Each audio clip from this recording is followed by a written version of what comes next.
In other news making headlines, Canada's annual inflation rate dropped to its lowest point in more than 3 years, boosting expectation of another interest rate cut from the Bank of Canada next month.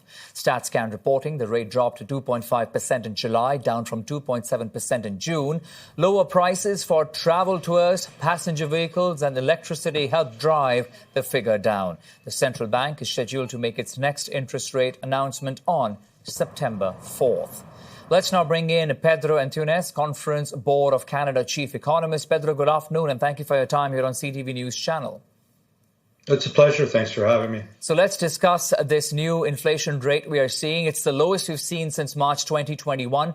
On expected lines, you think? Excuse me. No, I think we were kind of looking for a lower number this month, and in fact, we know that inflation has come down in part because of these kind of base effects, like what happened to prices last year, and they were quite high at that time, and so we're seeing this play out in terms of lower inflation numbers. I think it's good news. We've seen now it's taken about a year, in fact, to get inflation down to just above that 3% range, now to something a little closer to making the bank, our central bankers, feel more comfortable that we're going to hit that 2% target. So very good news in the latest numbers. It's also interesting to note, Pedro, while we're seeing inflation numbers come down, there are some, of course, commodities that continue to rise. For example, the cost of groceries rose at 2.1%. Rents costs also rose by 8.5%. So how are you looking at the numbers while inflation drops, cost of living is still high? Well, let's not, we need to be careful about, understanding what inflation is. Inflation is the change in prices going forward, and we're seeing that settle. I think often consumers and our households across Canada are expecting to see prices come back to where they were pre-pandemic or perhaps having taken off, and that's not going to happen. So if the price of your steak has doubled, it's now going to stay at those high levels, but it's essentially not going to grow as quickly going forward. So I think this is essentially what the bank is targeting. It's that more stable growth in prices. We're not looking to bring prices back. So unfortunately, the cost of living remains high for a lot of households. There's still a lot of challenges.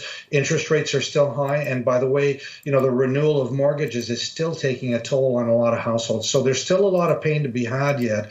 But at least we're seeing some of that pressure easing on inflation. And hopefully we'll continue to see interest rates heading in a downward direction. We saw the central bank, of course, lowering its key interest rate to 4.5% in July. The next is expected in September. If we had to guess or look at how the economy is doing, how many basis points do you think the BOC will consider bringing it down to? Well, I'd be surprised if we see more than a quarter basis point at each announcement. The bank has been telling us that they're going to be very prudent on the way down. The other piece that's really important is that the bank considers the neutral rate, essentially where they're going to settle with their short-term rates, the rates that they lend to other banks, somewhere around 2.5 to 2.75. So we've got another 2 percentage points, perhaps, that we'll gain or we'll see a decline of over the course of the next year. I would suggest it'll take some time. For households, however, that are essentially looking at lending rates that are longer term, and of course market rates for households are not the same as what banks get, I don't think we're going to see nearly as much relief. We've got mortgage rates now at 4.5%. We may see another percentage point decline in those, but we're not going to get back to those levels that we saw during the pandemic. Okay, we'll leave it at that for this afternoon. Pedro Antunes, Conference Board of Canada Chief Economist. Appreciate your time, Pedro. Thank you.